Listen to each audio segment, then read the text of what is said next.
Hi, Salone B here, and today I want to talk about the Las Vegas shooting and Mr. Stephen Paddock.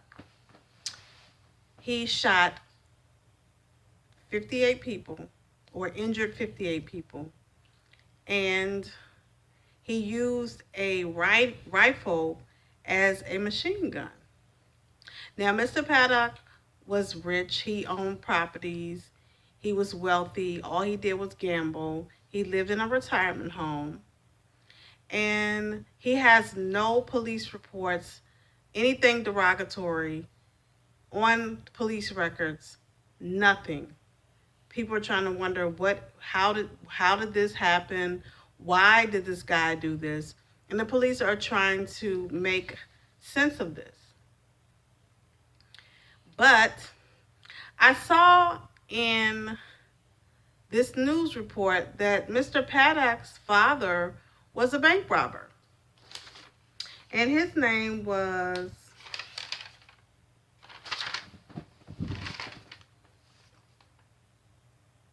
Benjamin Hoskins Paddock.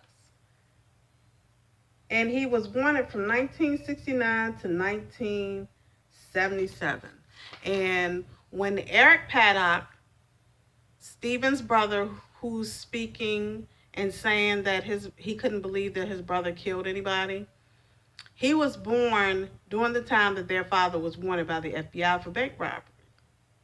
Now, I remember looking at a episode of Law and Order, and it was about the X chromosome in criminals and a family that's passed down, and it determines whether children in the family will be criminals.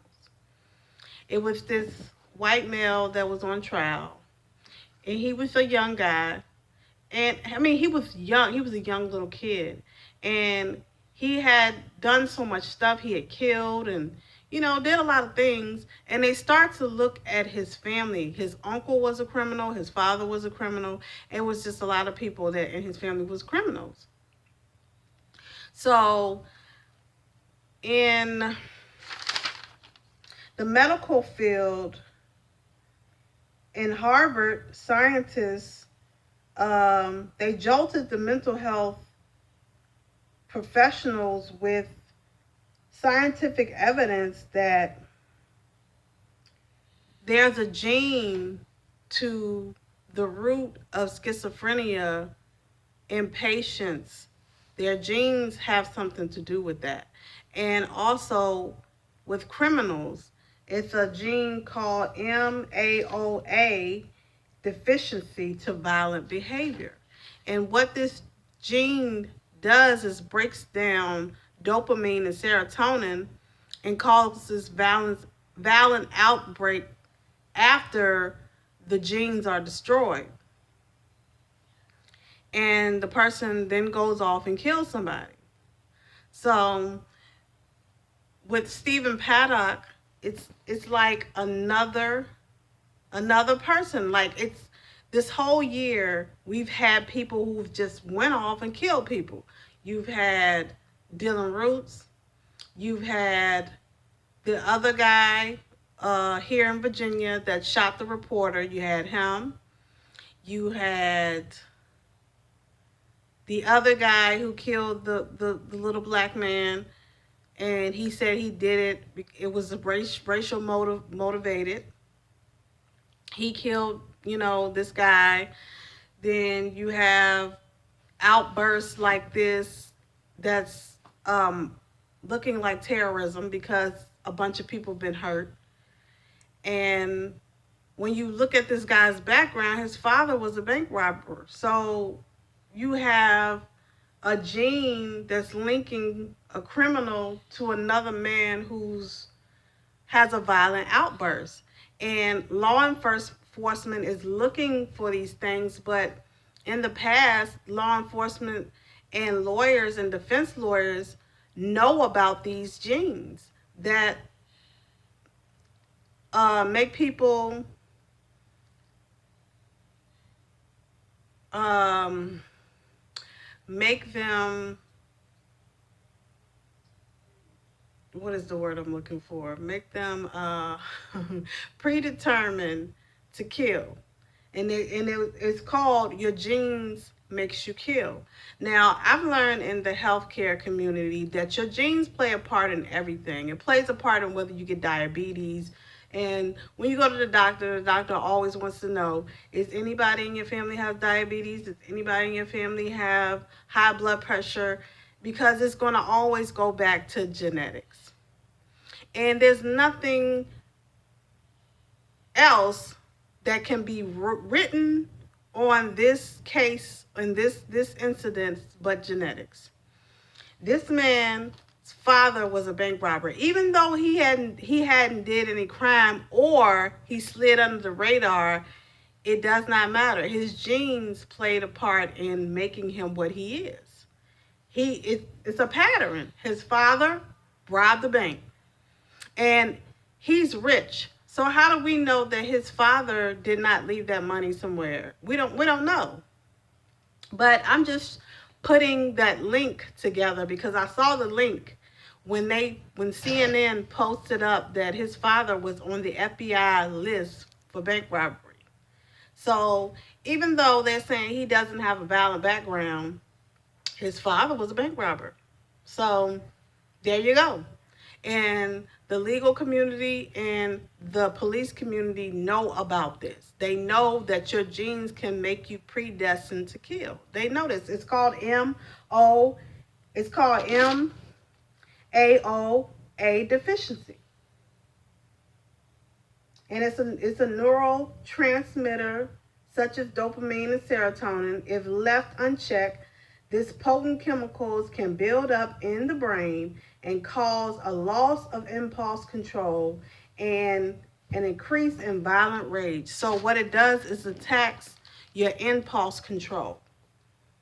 It destroys dopamine and serotonin. Now, dopamine is what keeps you happy and it keeps you conscious and gives you conscious thought and everything. Serotonin keeps you on a healthy sleeping pattern. Now, with people with schizophrenia and Alzheimer's, they they have sleeping problems. Once they have sleeping problems, that's when you can see that there's an underlying disease because people with Alzheimer's don't go to sleep.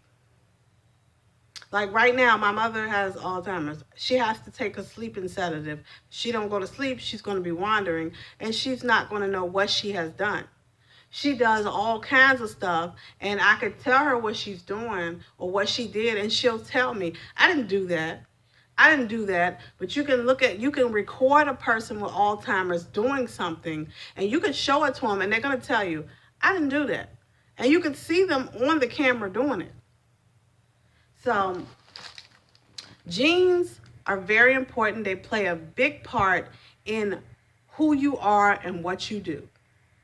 And if you do not understand this, and if we don't understand it now, we're going to have a problem. There's a movie that Tom Cruise played in, and I can't remember the name of the movie, but it was dealing with um, precognitions, dreams, and DNA, dealing with violent crime and catching people before they kill because their DNA always, you mean they had it to where they had this technology that could that the police had that could indicate when a person was going to kill beforehand. And it was just amazing to see that, on TV when they really do know that this stuff happens. But they got to be able to see it beforehand. And the way that this government is going, they don't have enough money to do all that. They already bankrupt.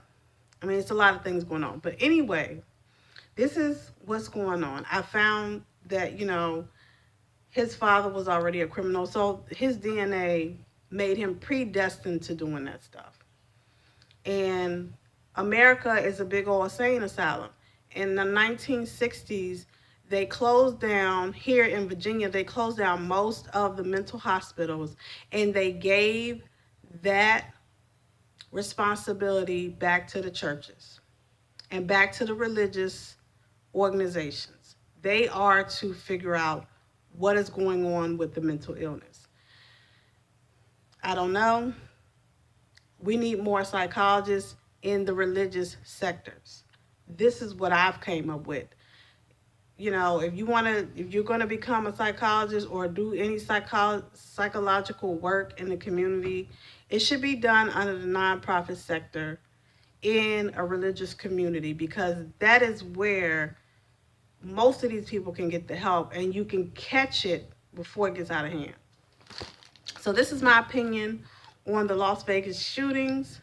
Tell me what you think. Like, subscribe, and please come and visit me anytime. Salome B. Have a nice day.